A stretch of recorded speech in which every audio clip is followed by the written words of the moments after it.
Sejam bem-vindos ao podcast Terra de Gigantes. Meu nome é João Mazelli Gouveia e o episódio de hoje é sobre um clássico do cinema, um clássico da ficção científica, 2001, Uma Odisseia no Espaço. Tem uma história interna aqui que talvez a gente revele no decorrer do episódio sobre o porquê desse episódio está sendo feito aqui. Mas eu trouxe essa equipe de especialistas em macacos e naves espaciais maléficas para bater um papo sobre esse filme.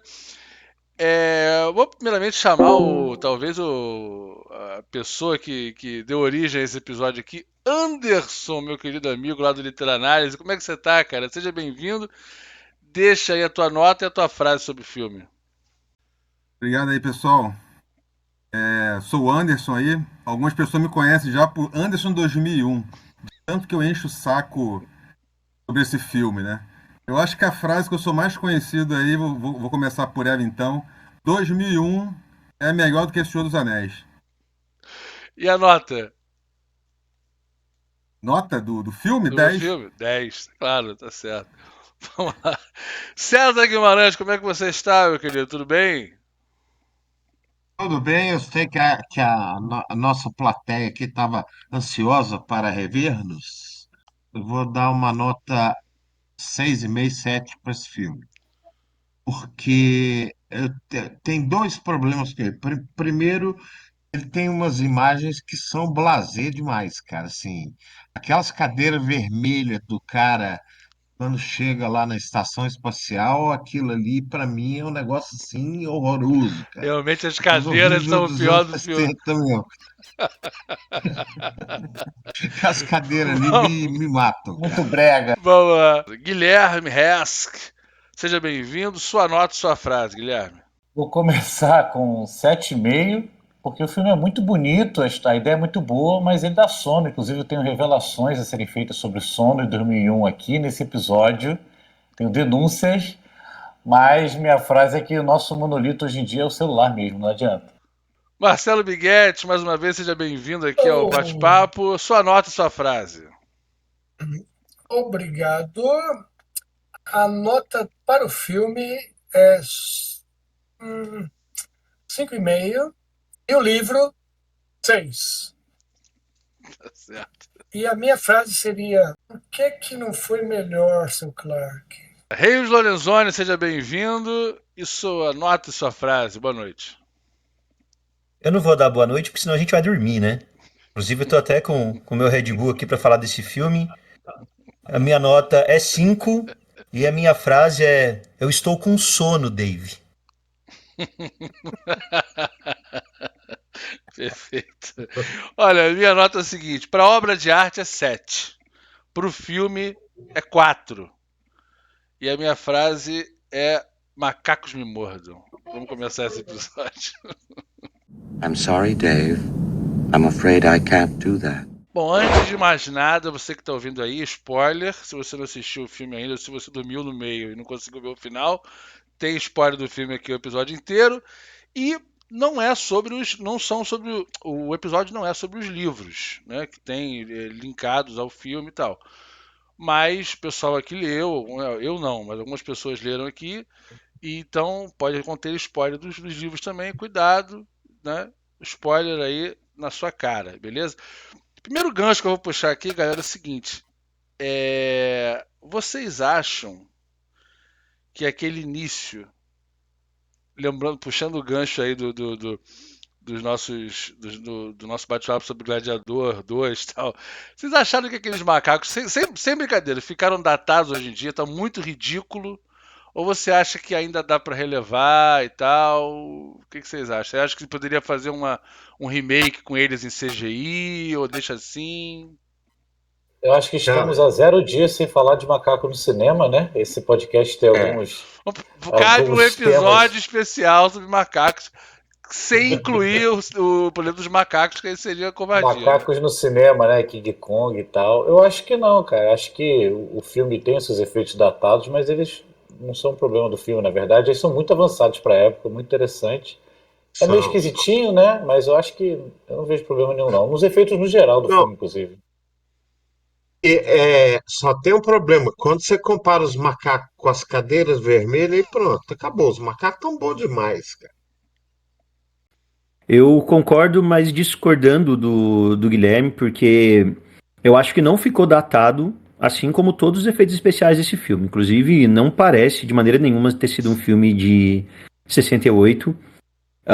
Isso eu acho que é uma das coisas que se destacam nesse filme, né? Pensando na importância dele para o cinema como um todo.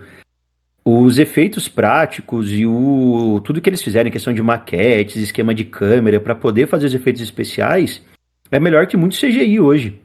Então, acho que foi a mesma coisa que a gente discutiu no Gladiador 1, né? Quando os efeitos práticos são bem feitos, eles envelhecem muito melhor do que efeitos especiais que ficam mais marcados pra época, né? Tipo os do Matrix da vida. Então, pra mim, cara, aqueles macacos eu achei excelente. É melhor do que muito macaco digital que a gente vê. E Muito os macaco efeitos especiais como um todo, pra mim tá ótimo. Não é bem Vejo... datado, né? Na verdade, eu acho que é o contrário. De repente foi o termo incorreto. É uma efeméride, né? Porque marca muito a época ali. Você consegue ver ali um próximo passo do cinema, né?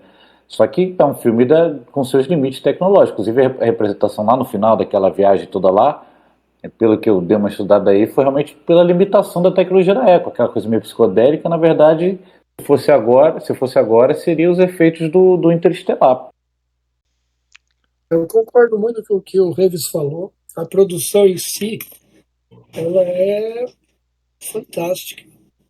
E tem um detalhe muito importante que chama atenção por ser em 1968, eles usando os tablets. Isso é algo que eu achei fantástico. Quando eu assisti, Quem imagina? Ô, Marcelo, uma coisa que eu acho interessante é que o filme, toda essa ideia do Clarke, inteligência artificial, evolução humana, não foi nada novo, né? Tipo, desde a década de 30 já se tratava desse assunto na literatura. Mas como obra cinematográfica, isso fez com que aquelas ideias se proliferassem melhor. Com certeza. Através do cinema. se a Marcelo falou sobre os tablets ali, aquelas telas, uma curiosidade. Sabe como é que foi feito aquilo ali, cara? Aquilo ali não são telas, não. Eles projetaram as imagens assim numa superfície plana ali. Justamente para ficar aquela Tipo um reflexo. superfície reta ali como é outra ali. Caraca, maneiro, hein? Não tinha aquilo ali. Agora, sobre o efeito Era bom especial, pra improvisar, né, cara? Não, os caras. Eu li um livro aqui, né, para escrever um artigo aqui falando sobre a produção desse livro. Cara, o livro é delicioso. Aconteceu cada loucura ali, assim, inimaginável assim, no livro. Depois do episódio eu vou falar aqui. Sobre o filme, Inclusive, a primeira coisa que eu descobri é que não é nem certo você falar que o filme é uma adaptação do livro, né? Porque os dois foram escritos juntos. Né? Foi escrito enquanto o Stanley Kubrick gravava. Né? Agora, quanto a essa situação aí dos efeitos especiais aí lá dos macacos, eu gosto de dizer o seguinte: primeira coisa, que ali não são macacos, tá, gente? Ali são os australopitecos. Sim, tá certo. Perdão descendente longínquo ali da humanidade. Pela imprecisão científica. Biológica. Isso aí é igual aquela discussão sobre criacionismo e evolucionismo, que falam assim, mas será que o homem veio do macaco? Não, cara. O homem não veio do macaco. O macaco e o homem vieram do ancestral em comum. Né? É mais ou menos isso aí. E, olha, eu hoje eu vejo esse filme, essa parte aí do australopiteco lá, e eu acho aquilo ali fabuloso, cara. E vou falar mais ainda, hein? Vou começar minha primeira polêmica aqui. Eu vejo aqueles australopitecos aqui e vejo hoje aí aqueles macacos ali do Planeta dos Macacos, lá, feitos lá digitalmente lá pelo Andy Serkis, e dá de 1.000-0. Aqueles práticos lá dá de 1.000-0 no Planeta do Macaco hoje, 2025. Cara, tem uma cena dessa parte lá do Australopithecus, dos macacos, enfim, que é a cena que aquele jaguar ataca uma das criaturas. Meu, até hoje eu não imagino como é que os caras fizeram aquela cena. Alguém se machucou naquela cena. Cara, porque... Essa cena é engraçadíssima. A gravação dessa cena é engraçadíssima. Posso falar isso aí? Fala, é engraçado que você não era aquele Australopithecus virando petisco de jaguar, cara. Cara, a gravação dessa cena foi hilária. que acontece? Arrumaram um cara lá, e o cara era domador lá, né? E criava lá as panteras, né? Aí, né, marcaram lá a gravação. Aí o cara botou a máscara e tal, aí tentaram a primeira vez. Aí veio lá a pantera não reconheceu o cara, porque o cara vestido com a Por máscara. que será, né? Atacou o cara teve que tirar. E detalhe, tá? Ali os atores ali, né? E o Stanley Kubrick numa jaula. Ele tava numa jaula ali. Ele tava, né? Tipo o médico que vai E o tirar resto raio-x, do né? mundo Tipo ali técnico de raio-x. Eu vou ficar aqui atrás. Super seguro, só vou ficar aqui atrás desse muro de chumbo, rapidão. Vou ficar aqui atrás da grade aqui, vocês vão gravando aí. Pois é. Porque mesmo que A eu ação- tava no meio militar, né? O exemplo arrasta, né? Aí, beleza, a primeira vez tentaram, a Pantera foi lá, atacou, o cara não reconheceu. O cara teve que tirar a máscara, aí a Pantera foi lá, reconheceu e tal. Aí entraram uma segunda vez. A Pantera apareceu. Só que a Pantera viu outros atores lá vestidos, aí correu atrás dos atores. O cara teve que ir lá. Usou tirar essa a filmagem no máscara. filme, né? Porque, porra, Exatamente. Correr atrás lá da Pantera. O Kubrick na jaula é isso Caralho, aí. Boa sorte. Eu tô Stanley Kubrick tá na pensando jaula, no né? Stanley Kubrick. Filma Pensando. direito, porra! Vai dar merda. Aí tentaram uma terceira vez. Aí a Pantera foi lá, pulou em cima do ator lá, que é o domador. Ficou uma merda.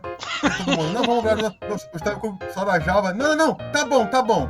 Deixa do jeito que tá ótimo. Eu dou um jeito aqui na Desistiu. edição. era a primeira vez que ele não foi perfeccionista na vida. Cara, bons tempos em que os dublês morriam pra dar veracidade no filme. Agora tem CLT, aí vai tudo pro digital, fundo verde, ó. Tá vendo como não envelhece não, cara. É Puxa muito o pianinho melhor. aí, ô João. Senão Não, não precisa de pianinho, mas é verdade. Não, é verdade, pô. É muito melhor. Mais veracidade nos filmes. Ai, né? I'm sorry, Dave. I'm afraid I can't do that. Caramba. Eu tenho uma pergunta para vocês. Ficou claro para cada um o papel do monolito com os homens macacos? O que o monolito estava fazendo? No filme, cara, ficou filme. mais. No Ficou filme. mais difícil, mas deu pra entender. Não, eu acho que deu pra entender. Eu acho que é uma Deu. cena bem na sequência da outra, né? Ele encosta no monolito. É. Primeiro, que o pessoal que tá ouvindo aí, a gente é monólito, né? Mas a gente vai falar monolito mesmo porque a gente cresceu a vida Na verdade, inteira. as duas maneiras são corretas, então né? tá bom. Então não As precisa duas falar maneiras mais são nada. Tá corretas de ótimo. falar, então tá Perfeito. tranquilo. Não venham aqui falar. Então venham. Se tiver no YouTube, pode comentar várias vezes aí, que é bom pra gente engajar o vídeo. Mas eu Pode acho xingar que. também. Pois é, também. Eu acho que fica uma cena bem na sequência da outra, né? Eles encostando no monolito, depois ele pegando o osso, usando não. ali. Eu acho Isso que é. deu pra sentir, deu pra entender, sim. Não, deu É, Viram da o Lua livro? também. entender, cara. Todos aqui viram o livro? Da Lua também, Não, eu não li, não. também. Não, eu li o livro antes de ver o filme, por isso que essa minha resposta fica um pouco prejudicada, né? Porque no livro é bem mais claro do que no filme a Agora, interferência por que, do... que o monolito da monolito. Lua. Por que o monolito da Lua tem que dar uma estática na cabeça dos astronautas e não tem que dar estática na cabeça dos australopitecos? Os australopitecos não sentiram barulho nenhum, né? Não, foi diferente. Mas aí João. também fica prejudicado pela própria explicação do livro. Que quando estava enterrado na Lua, no primeiro contato que tivesse com o Sol, significava que eles tinham conseguido desenterrar o Que evoluiu monolito. até chegar lá, né? E aí, quando desenterrasse o monolito, ia emitir aquele som, Entendi. que é para avisar os extraterrestres que existia alguma sociedade inteligente que tinha conseguido chegar até a Lua e desenterrar o monolito. Entendi. Aí foi enterrado ali de propósito, entendeu? E o monolito veio. Daquela E o inteligência monolito dos. evoluísse a ponto de chegar na Lua, e conseguisse desenterrar ali, as Entendi. criaturas do monolito teriam É ali um sinal de evolução um da sinal que que é uma sociedade. nova espécie ali com capacidade de voo Interessante. espacial despertou ali naquele planeta. Né? E não mostra isso, né? Mas o monolito dos macacos. Eu vou chamar de macaco, tá, Anderson? Você me desculpe aí. O monolito dos Não, eu tô macacos. Não, mas aqui, o que eu queria falar é o seguinte: na tradução que eu tenho, em nenhum momento está escrito Australopiteco. Está escrito homem macaco. Ah, bom, sim, Homem Macaco não é Da macaco, produção né? do Tem livro. até uma música do Homem Macaco aí que fosse botar no fundo. Veio na hora. Bem na Mas hora. não, mas o monolito dos macacos ele vem voando. Então, ele não estava ali, né? Ele não saiu da Terra, ele veio e pousou ali, é isso? Isso, exatamente. Bem, De pouso. Entendi, eu, entendi. eu vejo que quando os astronautas desenterraram o monolito na Lua, foi tipo aquele sinal, né, que já foi mandado para os alienígenas, tipo, deu certo.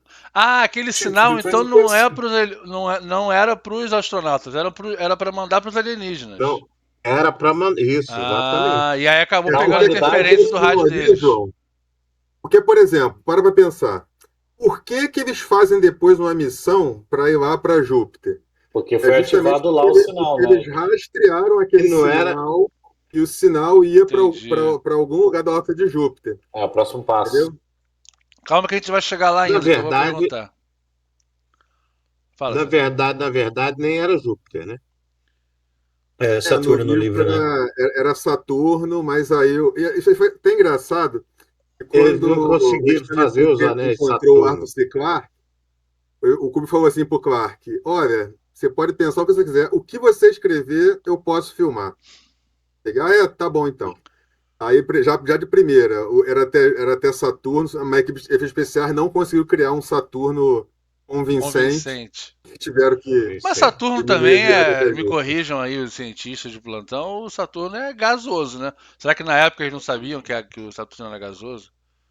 Não Talvez. sabia. De Júpiter para lá, todos os planetas ali são O gasosos. que eles não sabiam é que os anéis eram de asteroides, não é? De gelo, sei lá, Eu acho que enfim. eles sabiam sim, César, porque é uma questão mesmo de, Sabia. na época, eles não tinham tecnologia para criar aquilo ali, né? Porque o anel de visto Saturno que é feito de Júpiter, poeira microscópica, né? e visto que É, Júpiter eu também tive tem vendo anéis. umas imagens.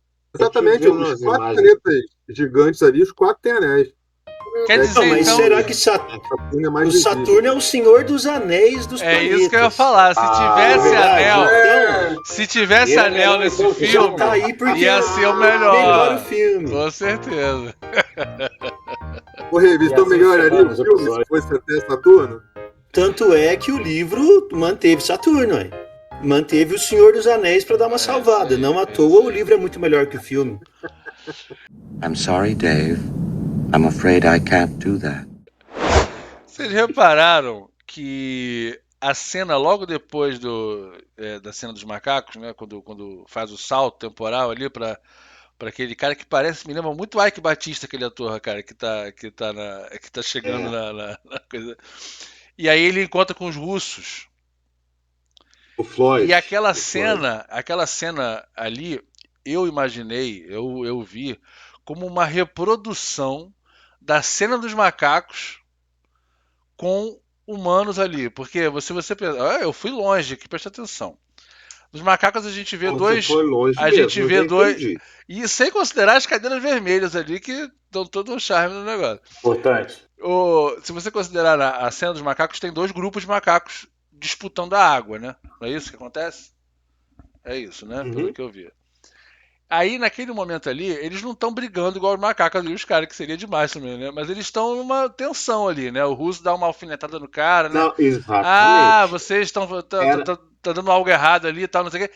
E eles estão ali, um de cada. O grupo dos russos e o cara de cada lado, e a água no meio ali é o que eles estão bebendo. O cara até pergunta se ele quer tomar um negócio, não sei o quê. Talvez ele tenha querido fazer uma correlação entre as duas cenas, entendeu? Não sei se eu tô E pegando um querendo. gancho aí, a arma nesse momento já deixa de ser aquele osso e passa a ser a informação. Somente um deles tem. Eu tive a mesma sensação que o João e eu acho essa cena realmente muito boa, exatamente. apesar das Exatamente. cadeiras bregas que o César já comentou 1 ou 20 vezes. Ele tá Mas, falando que João, muda a isso aí faz tecnologia, totalmente mas sentido, sim. a Tem, natureza tem, continua a mesma, né? É. tem duas coisas aí. Uma coisa é o ano 68 que a Guerra Fria estava comendo, né, cara? Então, eles colocaram a Guerra Fria dentro do filme, Uhum. nessa cena aí. E a segunda coisa que a gente não comentou é a videochamada do cara para a filha dele. E também é Sim, sim. avançado demais para mim, mano. 1968, cara. Olha só, esse negócio, esse paralelismo aí faz todo sentido sim, até porque quando o macaco lá joga o osso para cima, né, que é uma arma, né, talvez a primeira arma, né, da humanidade, Uhum. e eles transformam Uhum. aquela nave, na verdade, mas isso aí não tem como vendo o filme saber, né, isso aí só vendo o livro. Aquela nave ali é uma arma nuclear, é uma arma nuclear em órbita. Todas aquelas naves que aparecem ali no início ali são armas nucleares em órbita. São naves militares. Isso o filme não trouxe, né? Não. Mas acho que Eu não. Seria trouxe bem no explica, né? interessante.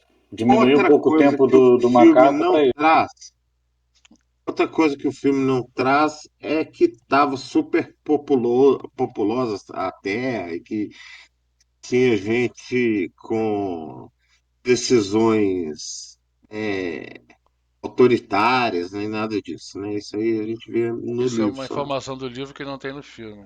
Entendi. Mas na verdade essa parte do filme fica um pouco subjetivo, sim. Essa questão da superpopulação, a fome. Tanto que é uma parte que eles comentam lá da comida, né? O cara fala, o que será que é isso? E o outro fala, não importa, também tudo tem o mesmo gosto. Dá uma impressão Não, que mas eles estavam tá no tendo espaço. fome ali por conta da Não, eu pensei Você que superpopulação. ele tem tá aquela falando tipo uma ideia comida assim, de que avião, né? astronauta toma comprimido ou então come pastinha. Não, porque Aliás, depois, porra, depois naquela outra viagem, tem uma mulher escolhendo lá num cardápio, lá tem bem mais opção, é diferente da comida que na hora que eles citam. Exatamente. Ah, dos A canudinhos? mulher pega um cardápio lá, que tem um monte de comidas diferentes mas é lá. uma Canudinho, A comidinha não ser que canudinho. safada tá pra caramba, né? separando. A não ser que esteja separando ali a classe animal da primeira classe, né? Pode ser também. Né? Então, É tipo Tem. uma essa massinha especulação. de montar aquela comidinha. Pô, É imagina. porque na nave, aí, o ano espacial, ali não tem gravidade, né? Aí eles comem aqueles canudinhos, né? A pasta, né? Já na estação espacial, ali tem gravidade artificial, então pode ser comida comum ali. Então, essa discussão, cada informação que vocês trazem aí, eu fui descobrindo depois que eu vi o filme pesquisando. Eu acho que é isso que o filme, que é muito bonito, interessante, muitas coisas, poderia trazer um pouco mais. Não precisa. A arte não precisa ali nisso. Mas Ah, seria entendi. interessante para a história ficar mais rica, esse tipo de situação. Eu não sabia dessa parte da superpopulação, a gente não consegue entender que tem armas nucleares ali.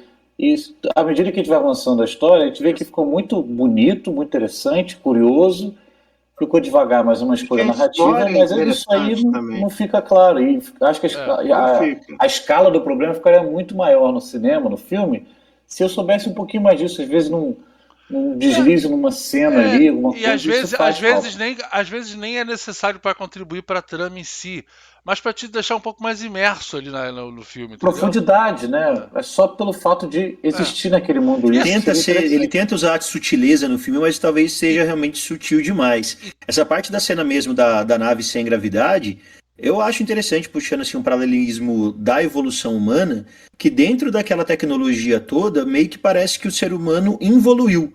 Porque já não consegue comer direito, não consegue andar direito. Até na hora que o cara vai no banheiro, ele tem que aprender a usar o banheiro, que tem lá um manual de Ah, instrução. exato. Então, eu achei legal isso Porra. daí, cara. Assim, o ser humano vai evoluindo e conforme vai chegando a tecnologia muito avançada, acaba involuindo também algumas coisas, né?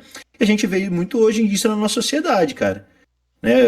Às vezes a gente tem muita tecnologia e passa as pessoas hoje em dia a não saber coisas básicas contando com Sim. as facilidades que a gente tem hoje. Se alejando Por isso ali que eu sempre pela falo que facilidade. falta Deixa, fazer um Senai para a molecada de hoje em dia. Sempre sou deixa a eu te, favor te- de colocar no deixa curso eu falar técnico. uma curiosidade aqui que não tem nada a ver com o filme nem nada. Uma Ah, curiosidade, então minha beleza. filha me contou esses dias. É, ela disse que tem colega dela que não sabe ler relógio se não for digital. Eita, Bolado, né? Minha esposa trabalha Cara, isso é com impressionante, cara. um Isso é estagiário que não entende impressionante, e-mail. velho. É. Que o Isso é quê? Que impressionante, cara. Ele não entende o conceito do e-mail. Para que tem e-mail se você tem um WhatsApp, que você pode mandar arquivo e tudo? Ela não entende, ela aprendeu no trabalho como é mexer no e-mail. Enquanto eu vou reservar uma passagem, é todo ritual, abro o computador e tal. Isso é um gancho para o filme um pouco, sim, César, porque ele traz esse debate da evolução tecnológica e a gente permanecendo com os mesmos problemas, né? Mesmos Mas comportamentos se conflituosos, inclusive com você uma pensasse vida que a gente criou, que é a IA. A IA mesmo Mas começa a ser violenta para preservar a própria vida. Então tem essa eu coisa da não acho evolução. nada que é impressionante. Tipo, qual o problema não saber ler um relógio de ponteiro? Se hoje a maioria é digital. Não, o É uma retrato coisa do que nosso ler Não, um... não, não, É, não, não. Peraí, cara. Você É a tem que mesma saber. coisa eu querer ler um relógio de areia, uma ampulheta um relógio de antiga, sol. um É bem relógio de pensado. sol. Não, Pois é. mas É peraí, o cara. retrato Nós dos estamos nossos falando de tempos só, séculos. é um fato diferente que é estranho a quem tá, só que vai ser cada vez mais rápido essa Não. diferenciação, né? É um sintoma interessante de se avaliar. Mas eu achei interessante o raciocínio do Marcelo, realmente. É igual andar de carro manual. Né? Daqui a 10 anos ninguém vai saber mais andar de carro manual, não vai nem existir mais carro manual daqui a anos. Mas se você Não, pensa aqui nos assim, cara, Estados você pensa Unidos, assim, quase nós vamos ter que pensar ninguém. que eles enterraram o monolito aqui e ninguém achou ainda. E nem vai achar. Ah, mas Não vamos por achar exemplo, aqui não. nos Estados Unidos, 98% das pessoas não sabem dirigir carro manual porque não tem carro manual. Né? É Então, eu acho interessante que eu mesmo. sou detalhista. I'm sorry, Dave. I'm afraid I can't do that. O que acontece? Essa situação aí de a gente ver o filme e não entender nada, isso aí foi uma escolha do Kubrick, cara. Porque o Kubrick ele chegou a a gravar um voice-over, né? Uma voz ali explicando tudo ali. Porque no livro é tudo explicadinho, né? Ele chegou a fazer essa gravação. O próprio Clarke, vários cientistas explicariam tudo que estava acontecendo ali. Mas no final ele decidiu jogar fora. Não, quer saber? O filme vai ser isso aí mesmo. Vai ser uma narrativa visual. E mais, na estreia, né, que foi um fracasso, né? Foram 1.500 pessoas em Nova York, num teatro lotado, umas 300 saíram antes do filme. Ele deu uma entrevista e falou: Olha, esse filme aqui é um filme para ser visto mais de uma vez. Aí por isso gera mesmo essa confusão, mas foi uma escolha criativa dele ali. Não, perfeito. Ele jogou na tela, tu entendeu? Entendeu, não entendeu, dane-se. E aí Vem entra a de hora novo. da minha Não, denúncia, mas né, peraí, senhor Anderson? peraí. Eu quero fazer uma denúncia agora, porque o Anderson, que é o nosso defensor muito ferrenho e com muito embasamento, extremamente embasado, com muita paixão, certa Bienal, né, estamos gravando isso em meio a uma Bienal, um certo encontro, ele revelou para a gente que determinada noite ele estava com insônia ou acordou no meio da noite e falou: Poxa, eu não estou fazendo nada, eu estou sem sono, Tem que vou ser assistir minha relatado. obra favorita. Temos testemunhas. E ele disse que pegou no sono, senhores. Gente, aconteceu. Então Isso o tinha que ser Kubrick quis revelado, fazer realmente. isso Ó, e ajudar os entendo. fãs, né? Eu entendo que. Cara, e pior que eu vou te falar, eu não posso mentir, foi verdade mesmo. Foi semana Ó, passada isso aí. Olha só, vou eu pegar meu entendo. pano 11h30 da aqui noite. e cumprir minha palavra de defender o Anderson, O porque eu Reis, já dormi assistindo O Só Senhor dos parei do Anéis. lado Olha Então, aí. Reis, vou defender o Anderson. Já dormi assistindo O Senhor dos Anéis, infelizmente. eu acordei 3 horas da manhã, não consegui dormir de jeito nenhum. Uma hora depois, dormi. E vou te falar mais, hein, Guilherme? Eu dormi bem pra caramba, cara. Tem um soninho gostoso. Até nisso o filme é fantástico. Mas vem cá, uma coisa que agora, brincadeiras à parte, o filme de fato tem cenas muito lentas e muito longas. Até aí você consegue relevar no sentido de que, porra, sei lá, é um filme artístico. O cara quer fazer um show-off aqui das miniaturas que ele montou na Revel com Super Bonder aqui, colou as navezinhas e, porra, tu quer mostrar? Eu Tá, senti uma beleza. certa referência à minha pessoa. Eu quase Assim, aceitei você. o vídeo veio de resposta. Você que é o presidente da Associação de Aeromodelismo no Brasil, o César Guimarães. Mas não, uma coisa, tem cenas que se repetem, a mesma cena, cara. A nave, por exemplo, passando ali e mostrando ali as turbinas de trás ali.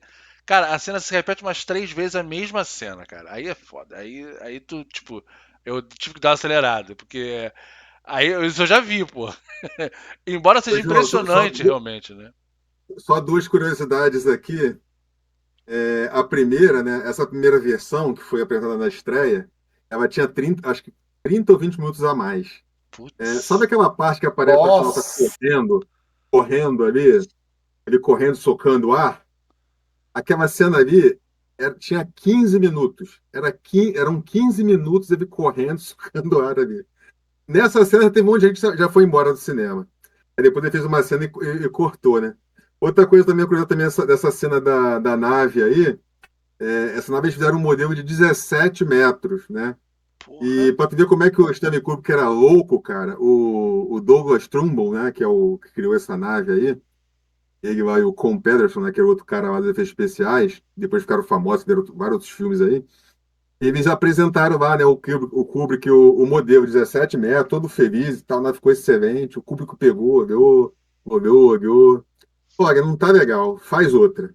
Porra. Aí os caras ficaram lá, né, assim, né, pô, mas o que que tá ruim aqui? Não, faz outra, não gostei e tal. E... O que que eles fizeram? Não fizeram outro modelo, nada.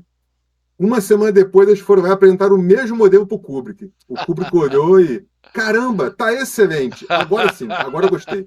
Já vi isso em muitos lugares. Porra, cara, essa é boa. Essa é boa estratégia pra você, pros estagiários da esposa do Guilherme aí fazer lá no trabalho dela, pô. I'm sorry, Dave. I'm afraid I can't do that. Assim, puxando o título, né? Uma Odisseia no Espaço. A única coisa que eu vejo em relação à Odisseia desse filme seria o HAL comparado com o Ciclope. Saio daí, eu não vejo mais nada da Odisseia.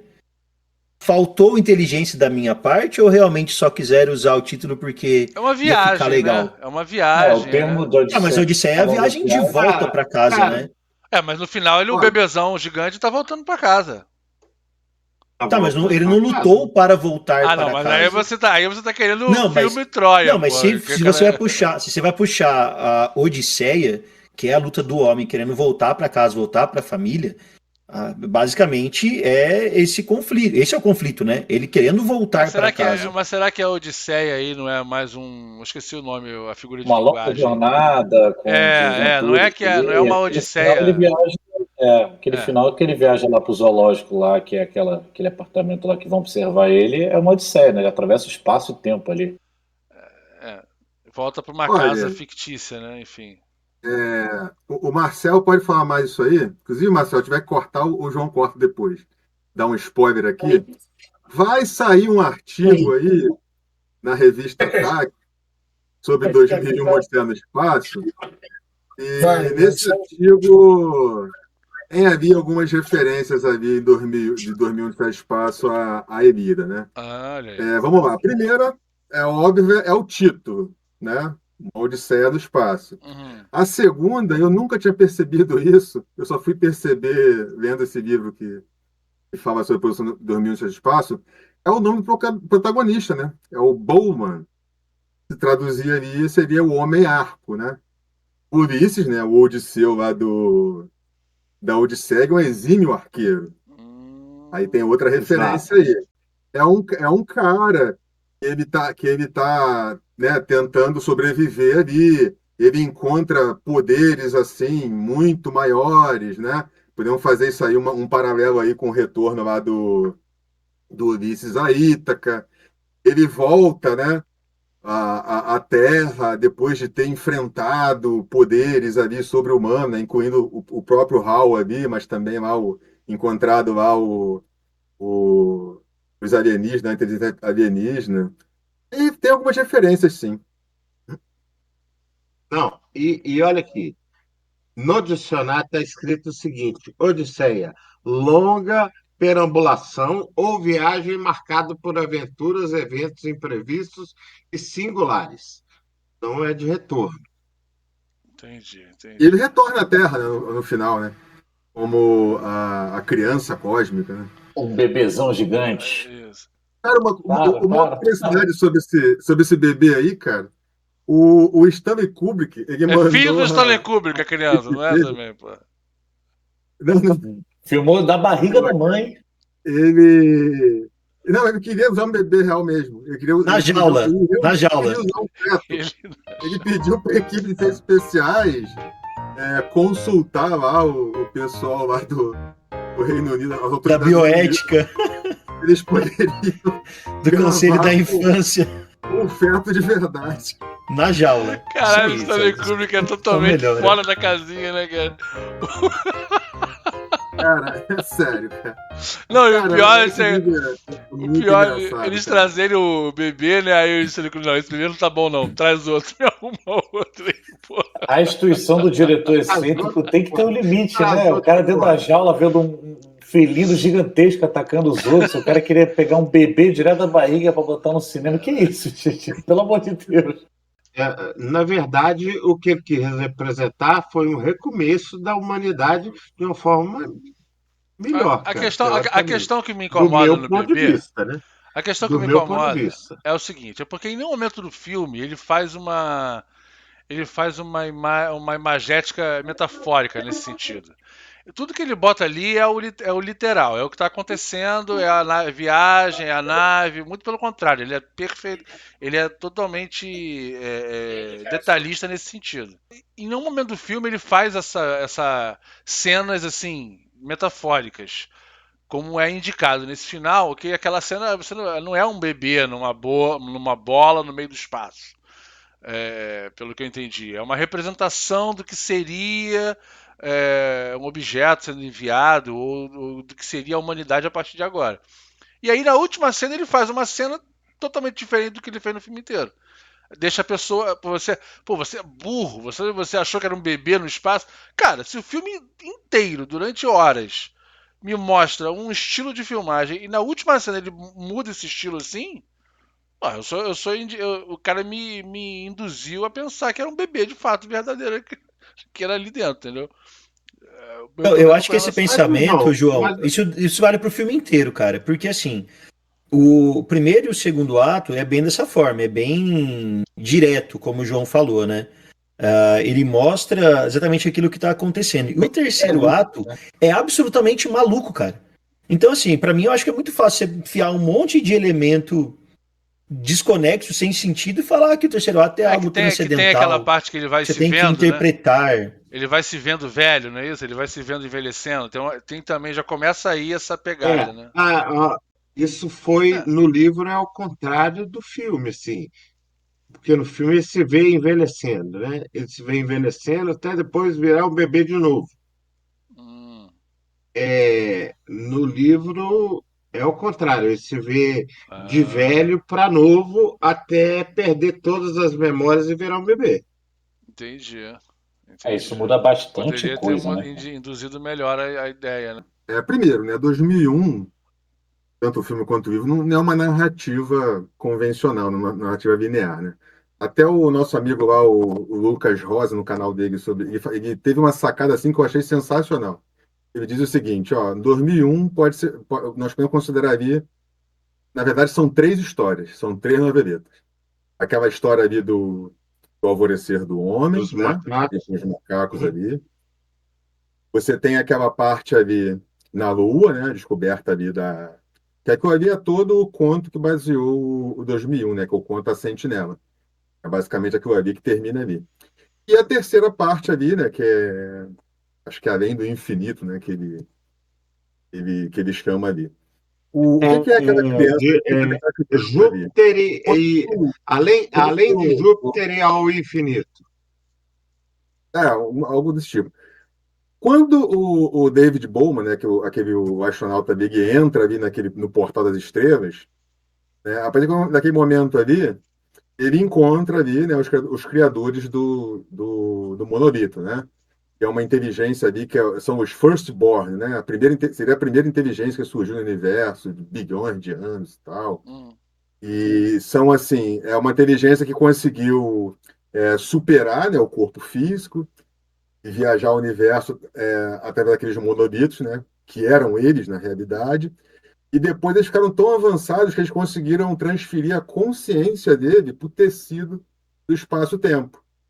E aquilo ali, o que foi feito aí, na verdade, foi um convite para a humanidade para fazer parte de uma comunidade cósmica, né? Só que a humanidade, em comparação com as inteligências ali, é só um bebê. Na verdade, menos que um bebê, né? Aí por isso que o David Bowie foi representado ali daquela forma, né? Porque um ser humano, em comparação com a inteligência ali, é só um bebê, né? Ele está será, começando agora ali será que esse filme. na Nesse idade filme não cósmica. cabia um voice-over no final, tipo aquele filme com o Tom Cruise, da Guerra dos Mundos? Não cabia um voice-overzinho de 2 minutos explicando tudo isso aí, não ia ficar melhor, não? Pois é, que nem aquele conto, né? A última pergunta do Asimov, que a ficção científica, muita coisa vê essa parada da gente deixar o corpo físico evoluir, mas de novo voltando à raiz do filme, nada disso é muito bem passado. E aí fere a experiência, por isso que ele acaba sendo chato, além da lentidão e da contemplação, que tem que perceber a arte naquilo, né? Hoje Duna faz algo um pouco mais rápido, mais parecido, e também há essa discussão, mas toda essa mensagem eu acho incrível numa ficção científica e faz parte do livro, né? Não foi escrito antes nem nada, tudo bem, a gente já sabe disso, mas faz parte mais do entendimento via livro do que entendimento via filme. No filme fica psicodélico, ele entra naquela casa branca lá que a gente consegue entender alguma coisa daquilo ali, a gente consegue entender que há uma evolução, mas não todo esse convite cósmico, toda essa comunidade, não Não, faz de parte forma do alguma. filme. Só quem lê o livro. E aí o filme. E uma outra coisa que eu acho que tem que ser falada é o seguinte: eles estavam em 68 ali, estavam no auge do LSD, né, cara? Então aquelas imagens todas com cores diferentes lá tem uma referência direta, mais ou menos, né, do meu ponto de vista, é uma referência direta a isso, cara. O filme Não, todo é um a gente sonho não do sabe ao macaco, é isso certo. aí. E te falo mais, hein, César? O filme Ah, só não foi um fracasso de bilheteria, porque não sei se vocês sabem, mas o 2001 no Espaço foi a maior bilheteria de 68. Inclusive, foi a maior bilheteria da carreira do Kubrick, né? Porque, como eu contei aquela história, né? Tinha um voice-over, chegou a ser gravada, mas o Uhum. Kubrick decidiu cortar, né? Onde explicaria tudo. Inclusive, até uma curiosidade aqui engraçada, quando teve essa estreia, né, com 1.500 pessoas, que 300 pessoas foram embora, até o Arthur C. Clarke ficou decepcionado com o filme. Ele não gostou dessa escolha do Kubrick de ser uma narrativa visual e quem entendesse, entendeu, dane-se. Ele queria que fosse explicado. Mas aí o que acontece? Ele aproveitou aí a oportunidade para vender o livro, que foi lançado logo depois, Pra explicar como o uma filme. espécie de manual de instruções do filme. É o marketing de guerrilha dos escritores, maravilhoso. Exatamente. Inclusive, o Kubrick ficou puto da vida com isso aí. O livro vendeu pra caramba justamente porque era manual. E aí, o que o César falou aqui, é... o filme foi um fracasso no início, né? Mas depois aconteceu um negócio que pouca aconteceu na história do cinema, a bilheteria foi aumentando com o passar das semanas, né? Em vez de diminuir. Por quê? Justamente porque esse pessoal aí da contracultura, LSD e tal, começou a assistir esse filme e eles adoravam essa parte ali essa parte meio licérgica ali da viagem além das estrelas ali. Tu tá Não, e Aí no defendendo o digo boca a filme mais. ou... boca, E digo aí no boca a mais. boca que o filme Ó, começou a fazer sucesso na a bilheteria. considerar as táticas do Kubrick, eu não duvido dele numa jaula dentro do cinema, distribuindo LSD pra todo mundo. Vai, Cheio então de toma droga. mais. com um selinho na língua. I'm sorry, Dave. I'm afraid I can't do that. Agora deixa eu falar uma parada aqui. Olha só. Na cena, pra mim o filme, porra, tem um episódio bom de Love, Death and Robots no meio do filme, que é a parte ali De novo, não. do Hall, né, da inteligência artificial, né, da nave viajando, tarará, e os dois astronautas. É bem tensa essa parte, né? Por mais que ela seja lenta, ela tem aquela parte totalmente sem som, né? Você fica meio um suspense. E assim, pra gente que já em 2025 já conhece, já tá no imaginário popular todo você já sabe que vai dar M, né? Você já tá ciente. Mas eu imagino que até as pessoas que estivessem vendo o filme naquela época já imaginariam aquele computador ali meio estranho e tal. Eu achei essa parte é bem legal, né? Até o desfecho que ele é raptado pelo aquele colchão preto lá que é o monolito que fica girando no espaço. Agora vem cá, se o cara eles entram na navezinha, eles começam a ver, vamos lá ver se eu entendi essa parte que é a parte que é para entender mesmo. Eles o Hall avisa que está com problema num dos dispositivos da Das nave. antenas. Aí manda o cara lá checar, ou eles checam ali mesmo, né, por dentro, e veja que não tem problema nenhum, né? E aí um cara se liga que talvez o Hall esteja com problema, não é isso? olha, tô achando que o Hall tá meio bagunçado, tá com vírus aí, baixaram um torrent nessa porrada. Mas ele não pode falar isso na frente do Hall, porque ele conhece o computador, sabe o poder que ele tem, sabe que ele controla a nave inteira. E, porra, peraí, vamos deschavar aqui nessa conversa aqui dentro dessa cápsula, que é a prova de som, e que tem parafusos explosivos, que aparece 5 vezes assim, pausado, escrito, né? Mas beleza. Parece toda hora. Essa porra vai explodir, não é possível que você Igual ficou. narração de cartoon, Não, né? exatamente. Amendoim. Parafusos explosivos. É tipo. Porra. Aí tá. Aí o cara. O Hall lê o lábio dos caras dentro da navezinha e decide que, porra, não vou deixar esses caras atrapalharem a viagem, me atrapalharem, minha good trip aqui. Vou matar esses caras. Por que ele não veda aquela porra daquela navezinha, deixa eles saírem de dentro e dijeta aquela porra no espaço e manda eles embora?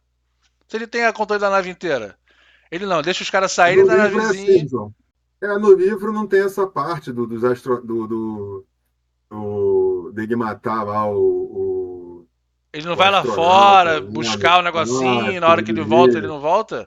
Não, no livro, o outro astronauta, que é o Frank Poole, ele tá lá também naquele sarcófago lá, né, de animação suspensa e tal. Aí o Hal, ele tira o ar de dentro da nave, né? Aí o David Bowman consegue escapar entrando tipo uma salinha de emergência lá e tal. Entendi. Esse tipo de emergência. Na verdade, eles discutem, né, no livro, eles discutem, já que tinha perdido um astronauta, que tinha que acordar outro, né? Ah. E Exato. aí, Então essa parte é Mata o diferente no primeiro. livro, entendi.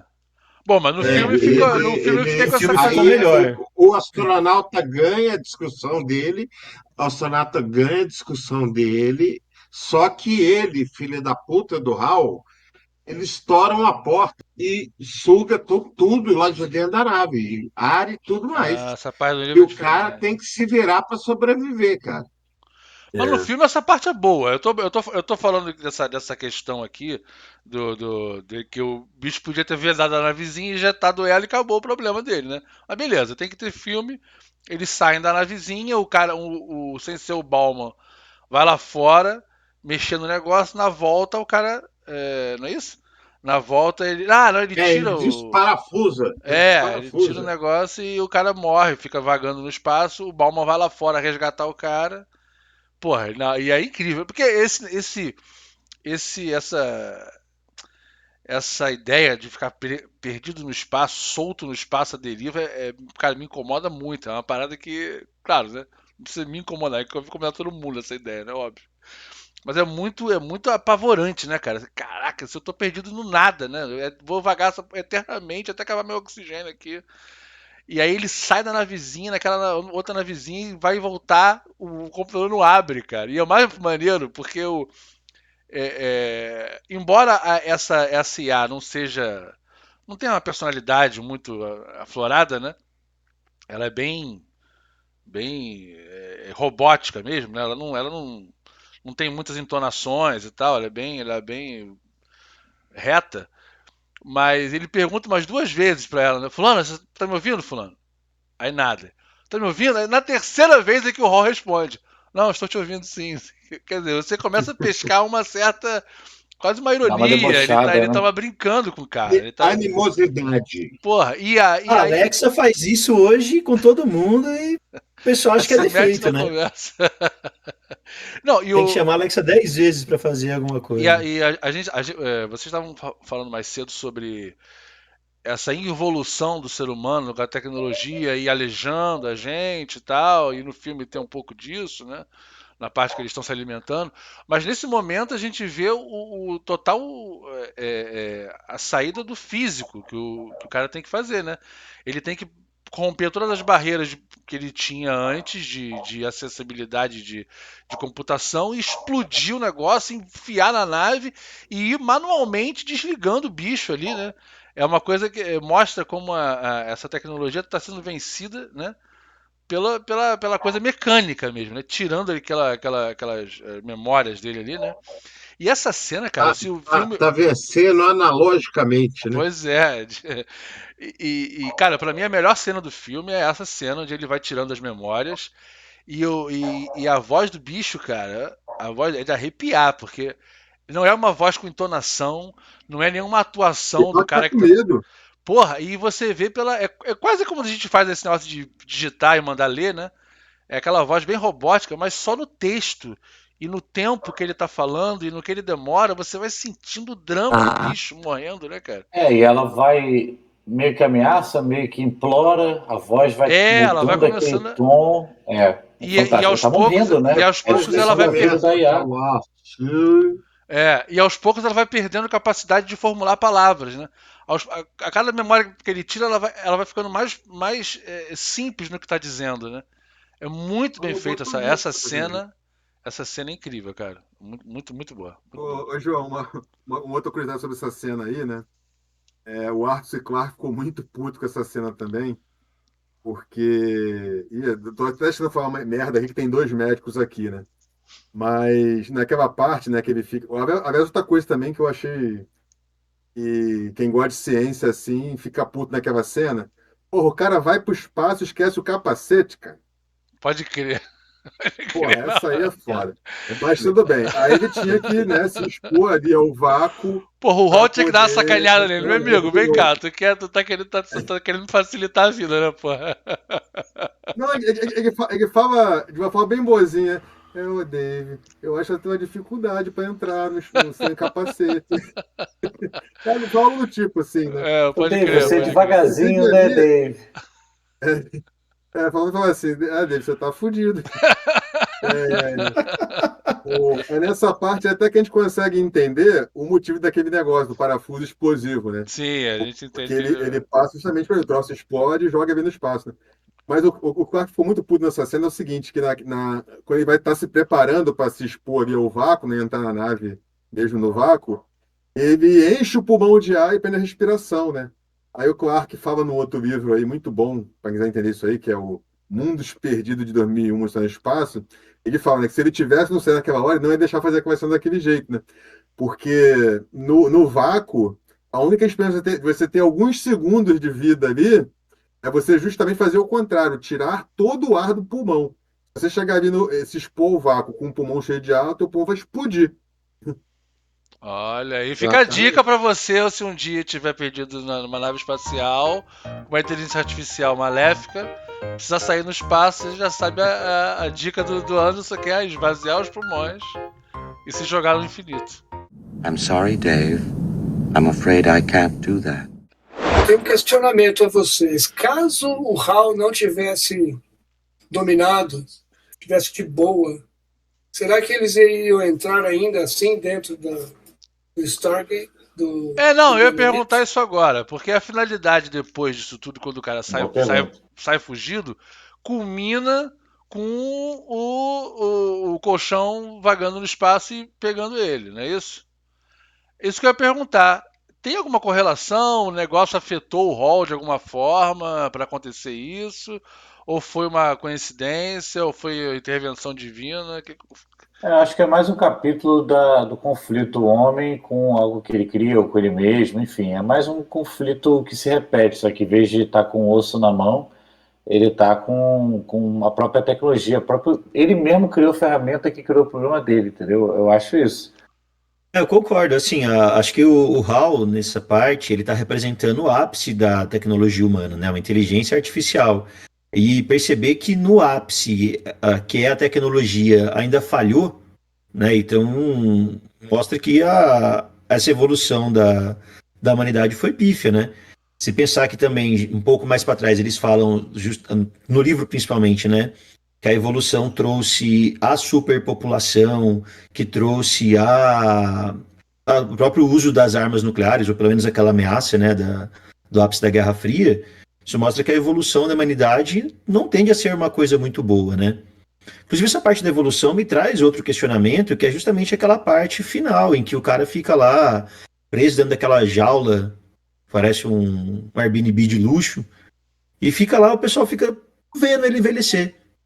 Tipo, É o quarto branco. Ratos de laboratório. que evolução, mas que evolução que tem ali?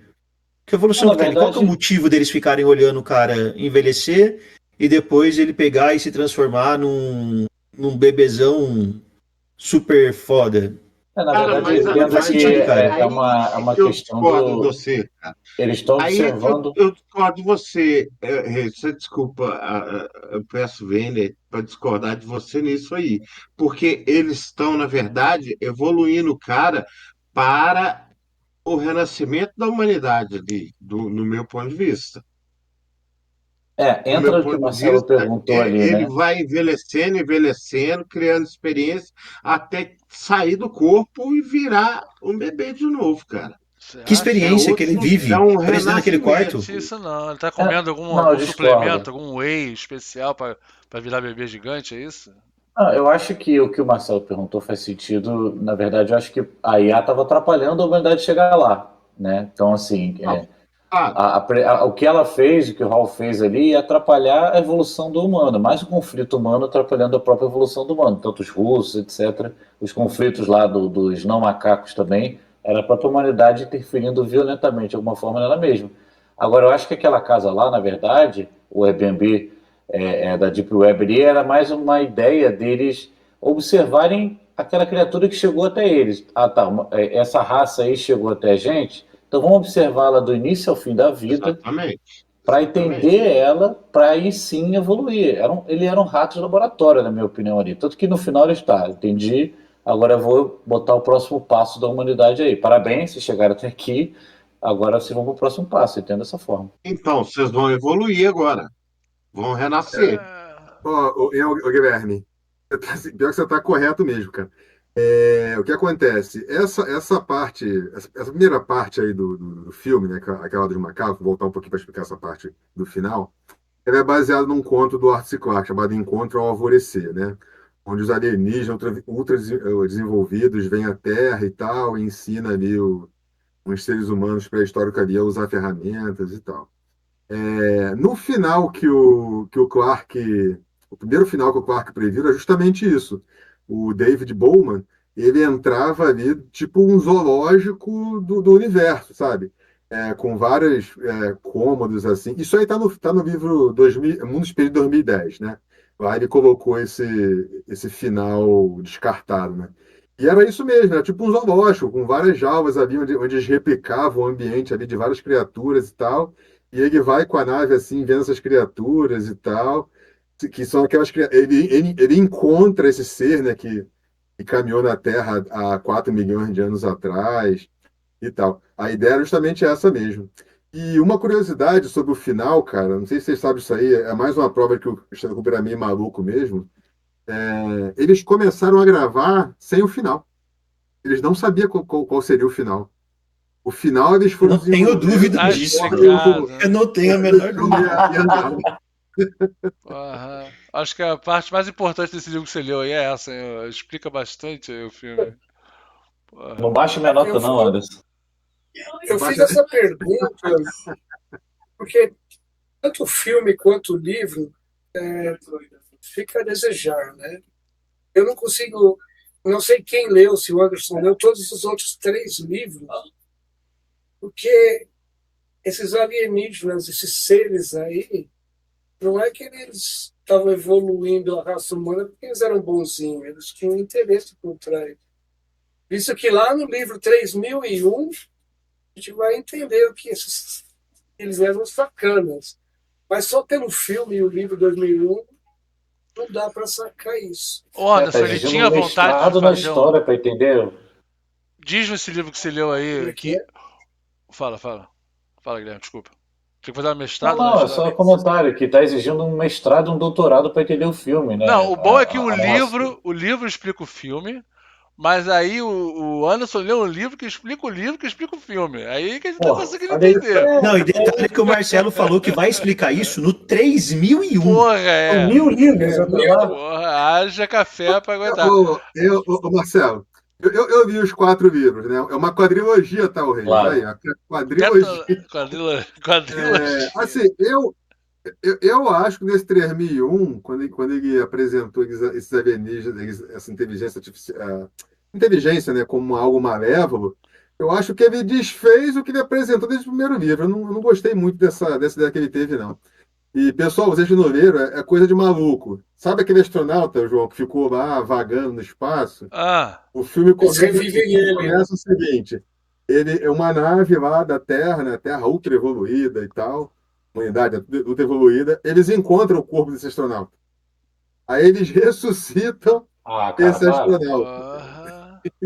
Olha, Aí esse astronauta vamos esperar ressuscitado que vira alguém queira o filmar. protagonista Mas, dele. mas vem cá, Anderson, nesse teu livro que explica o livro, que Ô, explica o João, filme, ele ô, fala João. que ele queria fazer uma sequência, será? Não. Ou o filme ia ser só Não, não, esse? não. Não, não, não. Não, ele Ele fala que queria. 3.000 é a última coisa que ele vai fazer. Ele fala no prefácio do livro. Não, não, não. Do livro. Do 3000 não. Tô Ele, falando. ele Você não vai acha fazer mais nada. que o Kubrick queria filmar um Ah, segundo? bom. Ou não, Não, com Anderson? certeza Cara, não. se ele Ah, quisesse, ele tava doido, porque se Isso, ele isso aí quisesse, ele tava eu, doido, cara. isso aí eu Então, tudo isso perguntei daí pra frente é pro. retcon, cara. Porque se ele fez o roteiro junto com o livro, e depois que foi explicando as coisas lá, é retcon, cara. Então não olha. tinha a intenção de ser uma história fragmentada em mais de um filme igual a obra magnífica do Senhor dos Anéis, cara. Vamos Isso. começar a falar a verdade sobre esse filme. A melhor coisa desse filme é que ele começa com 3 minutos de tela preta, já pra você achar que deu um problema na sua televisão e você ia assistir outra coisa. Ah, não, Ó, não entrou, aqui não tem, rodou o filme. aqui tem 7 Perfeito. escritores. Aqui tem 7 escritores. E eu acho que aconteceu o seguinte. 6, desculpa, perdão. Aqui tem 6 escritores. Eu acho que aconteceu o seguinte. O Arthur C. Clarke escreveu o conto ali, o roteiro, junto com o Kubrick, e não releu. Aí ele foi no cinema e viu o que ele escreveu em outra, né, em outra linguagem ali, com outra pessoa lendo para ele, vamos dizer assim. Aí ele pescou uma Só que ele tinha série de esquecido o LSD em inconsistências. casa. É isso. Ele pescou uma série de inconsistências na história dele. Ele falou: porra, vou ter que escrever. Agora não posso reescrever esse, que já tá no filme. Eu vou escrever mais 2 contos em cima, 3 livros em cima disso para resolver. Ô, O João, mas eu filme não foi uma duvido, cara. avaliação ruim da Eu não Amazon que duvido fez do ele escrever que. outro. Não duvido do que o João falou, sabe por quê? Se você pegar, por exemplo, o filme começa com 25 minutos sem ter diálogo nenhum. Isso num livro dá certo, cara. Porque tá explicando, tá falando, tem uma narrativa. Assim, No filme, cara, é insuportável. É 25 minutos, é quase impossível você não dormir. mas o São 2 macaco? horas e 20 de filme. Cara, são 25. Não, Eu mas aí você queria contei que o macaco quando eu assisti. falasse, porra. Não, mas, cara, é o que eu tô te explicando. Não É o que você precisava falou, Não, não, eu justamente, o entendi, eu roteiro. entendi, eu O entendi. roteiro foi escrito dessa forma. No filme inteiro, João, no filme inteiro, o filme tem 2 horas e 20. Existe 40 minutos de diálogo. No total, 40 minutos. É uma obra audiovisual de 2 horas e 20 com 40 minutos de diálogo, Não, cara. não, não. Mas você tá sendo muito sacana com os macacos, que eles faziam. Não, não tô falando dos macacos, não, tô falando de modo geral, cara. Porra, 40 minutos de diálogo. Menos tempo de macaco. Como é que você desenvolve personagem dessa forma, cara? É difícil. Tanto é que a única cena que até agora o João trouxe, uma cena realmente boa, que tocou, foi na parte realmente da troca ali do Bowman com o Hal. Porque é o único pequeno trecho que você tem um desenvolvimento de personagem ali que é interessante. Você se apega no personagem, que você fica com raiva do Hal, depois fica com dó dele, porque tem um pequeno desenvolvimento ali. Esse desenvolvimento é através das atitudes e dos diálogos. Saiu daí, cara, não tem. O enredo do filme, pra mim, é péssimo. O ritmo do filme não existe. Por isso que eu acho que, na minha opinião, pensando nele como os efeitos especiais, o que ele representou para a evolução no cinema, beleza, show de bola, pode até falar que é uma obra-prima. Mas como história, cara, é horrível. Não tem como não dar sono. I'm sorry, Dave. I'm afraid I can't do that. Uma curiosidade também, cara, até fugindo um pouco do assunto aí, que eu não sabia, eu descobri fazendo essa pesquisa aí, eu não sabia que o Arthur C. Clarke era gay, né? E a forma como o Kubrick descobre isso também é muito engraçado, né? Porque o que acontece? Nessa cena aí Que tirou ele da jaula. tirou. Ah, meu Deus. É que a gente tem que lembrar também que é a década de 60, né? Na década de 60 você descobre que o Clarke era gay ali, nossa, acabou o filme, acabou Sim. É uma carreira dele, né? Era outra época, né? Existiam países ali do Ocidente onde você seguir era crime, né? Sim. E o que acontece? Eles discutiram muito sobre se deveriam ou não apresentar os alienígenas, né? Aí no final eles decidiram que não, decidiram não apresentar. Você teria ali o alienígena, ficaria sujeito, eles iam estar ali comandando a trama, mas em momento nenhum deveria mostrar. E o Kubrick teve uma hora lá que ele cismou com o Clark que tinha que aparecer um robô meio gay ali naquela cena do quarto ali, cuidando lá do David Bowman e tal. E o Clark começou a ficar com aquele negócio, né? E resolveu falar para ele: olha, eu queria te revelar uma coisa, é que eu sou gay, eu sou um gay muito bem resolvido, achando que ia acabar e ia parceiro dos dois, né? E o Kubrick virou para ele e falou assim: ah, isso aí eu já sei. Eu sabia já que você era gay. Ué, sabia? Sabia. Não tem nenhum problema? Não, nenhum. E aí continua a parceria aí. Pois é. Cara, só essa narrativa com esse plot foi melhor do que o filme. Perfeito, pô. É muito mais tensão nisso aí, adorei. Muito mais emoção, cara. I'm sorry, Dave. I'm afraid I can't do that. Bom, galera, então, encerrando esse papo aqui, muito obrigado. Você que está ouvindo antes de mais nada, você que está ouvindo pelo Spotify, temos canal no YouTube. Você que está vendo no YouTube, temos canal no Spotify. Deixa aí sua avaliação no Spotify, suas estrelinhas, comentários. Vai no YouTube, se inscreve no canal, deixa seu like. Contamos com vocês aí para os recados. E agora vamos ver, o Brasil está esperando para a gente ver se existe mudança nas notas aqui. Anderson Costa, meu querido, mantém o 10? Olha, eu mantenho 10. Tá? Não pode dar 11 não, né? Então tudo bem, eu mantenho 10. Diga aí, E te falo mais, hein? Tem muita gente que concorda comigo, tá? Agora me diz aqui, Anderson, tuas redes sociais aí, teu recado, se quiser deixar algum recado aí de projeto e tuas redes sociais. Olha, eu sou um cara meio recluso, né? Mas eu tô sempre aí escrevendo aí. E agora eu comecei agora num podcast aí, um tal de Literanaves Temos aí. que continuar, inclusive, temos que projetar. Amigo João Gouveia aí. Tem que deixar Em breve mais novidades aí. Tem que deixar as ruas do Rio de Janeiro mais livres aí, você tá com mais tempo para poder gravar. César Guimarães, 6,5. Mantenha a sua nota e as suas redes sociais e seus recados. Cara, eu mantenho minha nota. O blazer do filme me incomoda bastante. O silêncio imenso que o Reives comentou me incomoda bastante. Mas não tem dúvida que o filme foi um marco desgraçado no cinema. É um puta marco no cinema, não tem dúvida nenhuma disso. Minhas redes sociais agora, de várias, só uma. César Guimarães, underline livros, porque a coletânea Retalhos acabou todos os Um exemplares na sucesso Bienal. estrondoso na Bienal. Bienal Rio de Janeiro aqui 2025 teve um engarrafamento absurdo, muito por causa da coletânea Retalhos, que fez um sucesso enorme com o nosso querido, muito por causa do nosso querido amigo César Guimarães e de todos aqui que estão presentes, né, na coletânea Retalhos. O Anderson também tá, né, Hans? Eu também estou nessa Também coletânea. está, que ótimo, É o maravilha. melhor conto de todos, cara. Olha aí. Busquem aí na editora Flive. Não sei não, eu não sei não, César, mas obrigado aí. Guilherme, 7,5. Mantenha o 7,5 e suas redes sociais e seus recados. Mantém que o 2,5 que eu tirei nessa obra de visual é da história mesmo, do ritmo e tal, mas o resto ela é incrível. Então, assim, continuo mantendo essa nota. Eu acho que a importância dessa obra não pode ser reduzida por um mero escritor iniciante. E puxando esse gancho, minhas redes sociais, @RescGuilherme, REZK Guilherme.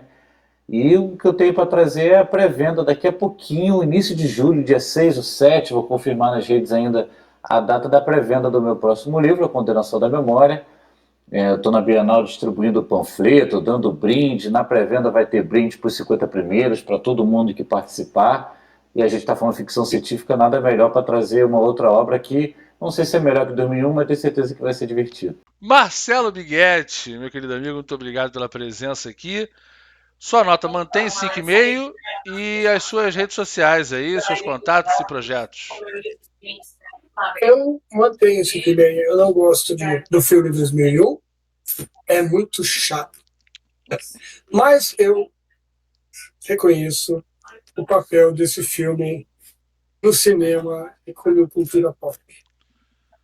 Então, eu comentando que o Anderson, na revista Tachyon agora, vai sair mês que vem, nós temos uma homenagem ao Luiz Khalifa. Ele foi o tradutor, né, de Duna, e que inspirou o Clarke a escrever as continuações. O Khalifa autorizou a gente escrever, publicar o conto 2002 dele, no Tachyon 10. Foi originalmente publicado na revista Manchete em 80 e... quanto ano? 3 anos? 83. Vamos ter uma entrevista com o Khalifa, que o Anderson tomou à frente, e também tem um artigo do Anderson, 2001. Olha, se você que está ouvindo, está assistindo, gosta de ficção científica, você não pode perder a revista Tachyon FC, a revista gratuita online, focada em ficção científica, mas tem outros estilos também. Mas se tu curte ficção científica e não conhece a Tachyon, você está dando um mole fortíssimo. Você escreve, gosta de escrever, já também tem como mandar as propostas de conto para lá. Visitem o site, hein, por favor. Reives Lorenzoni, nota 5. Mantém suas redes sociais e seu bye-bye aí pra gente. Cara, eu mantenho por causa do seguinte, acho que quando a gente define se um filme é bom ou não, depende muito do que está indo procurar nele. Se é uma pessoa que gosta de algo conceitual, disruptivo, no caso desse filme que foi um marco para o cinema devido à tecnologia empregada, aos efeitos visuais, à trilha sonora, realmente é um bom filme.